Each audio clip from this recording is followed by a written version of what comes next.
בעניינים הביטחוניים של הבוקר הזה מצטרף אלינו עכשיו שלמה אלאלוף, מומחה אבטחה וטרור. שלום.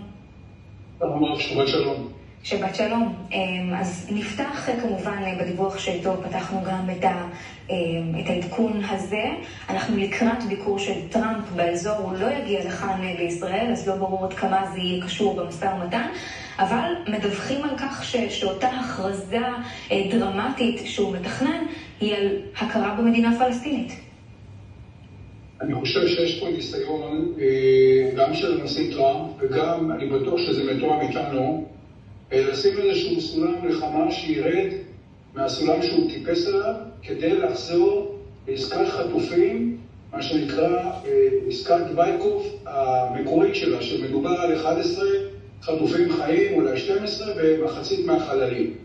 אז אנחנו כאן בניסיון גם שלנו, עדיין לא התחלנו בכלל את המערכה העצימה, את השלב השני בתוך המבצע שמתגלגל כרגע, ואנחנו לא יודעים באמת איך הוא מתגלגל, אבל אנחנו יודעים שיש לנו תוצאות להתגלגלות הזאת בשטח, בתפיסה של העל קרקע.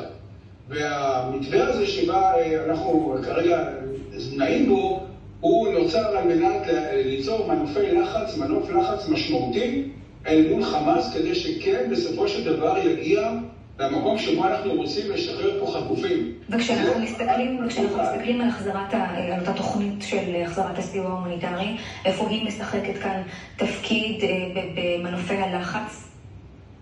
ואני כל החלוקה של הסיוע ההומניטרי, לדעתי, היא לא תהיה כמו שהייתה קודם. תהיה בצורה מאוד מאוד מבוקרת, היא תהיה בעצימות הרבה יותר נמוכה. אנחנו נדאג שחמאס לא יקבל את הסיוע ההומניטרי הזה. יש לו סיוע הומניטרי שכבר הוא קיבל לפני כן, והוא מספיק לו אולי לעוד חודש-חודשיים, ככה אומרים, אני לא יודע. אבל מצד שני, זה בדיוק הנקודה, שהשמטת הקרקע מתחת לרגלי החמאס, שזה הציבור שלו, האזרחים שלו, שתומכים בו, חלקם הגדול תומך בו ועדיין תומך בו, על ידי חלוקת מזון לציבור הזה, היא גם תיצור מנוף של לחץ אל מול חמאס. אבל כשאנחנו מסתכלים על הרחבת הלחימה, וכמובן על גיוס המילואים הנרחב, אלה לא דברים שלא נוסו כמובן בעבר. איך אנחנו יודעים להגיד שהפעם, בטח כשאנחנו שומעים גם את ראש הממשלה שאומר שעל הנייר זו המטרה העליונה, להכניע את ארגון הטרור חמאס, איך אנחנו יודעים להגיד שזה מה שהוביל אותנו לעסקה שגם תביא את החטופים הנה? אנחנו רואים שבכל אורך הדרך במשאים ומתנים שניהלנו, ככל שהתקדמנו במנופי הלחץ והתגברות הפעילות העצימה שקודם לכן נעשתה בצורה אחרת, בניצוחו של הרמטכ"ל הרצי הלוי, ועכשיו היא נעשית אחרת. היא נעשית גם בצורה מאוד מאוד עמימה, ובצורה כזאת שאנחנו לא בדיוק יודעים. והראיה לכך שאנחנו יודעים למשל, מהתקשורת זה לא סרט, שנתפסו 2 מנהלי מחלקות בשבוע ברפיח, והם חשפו בחקירה את כל מערך המנהרות ברפיח. זאת אומרת שישנן תוצאות, ואנחנו נראה אותן עוד יותר מתגלגלות קדימה, וכן, בסופו של דבר אנחנו נראה פה, אני מקווה ככה, חטופים, חיים וגם חללים, שהרי זו אחת ממטרות העל של המלחמה הזאת.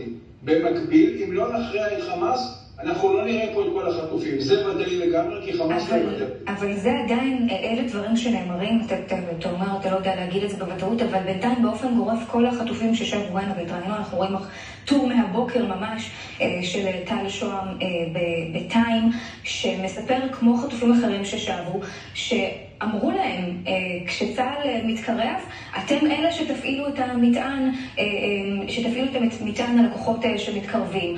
או הם מספרים כמובן גם על התקיפות ואיך שהם חוו אותם שם. זאת אומרת שזה מחיר שאנחנו כבר יודעים מה ההשלכות שלו בשטח ממי שהיו שם.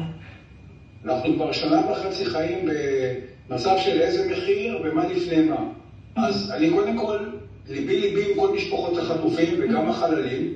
מצד שני צריך להבין שהאירוע הזה הוא אירוע של ניהול בני ערובה בשטח מאוד גדול, מרוכזים בכל מיני מקומות שונים ומשונים, ולכן יש קושי לשחרר את החטופים, אפילו בעסקה.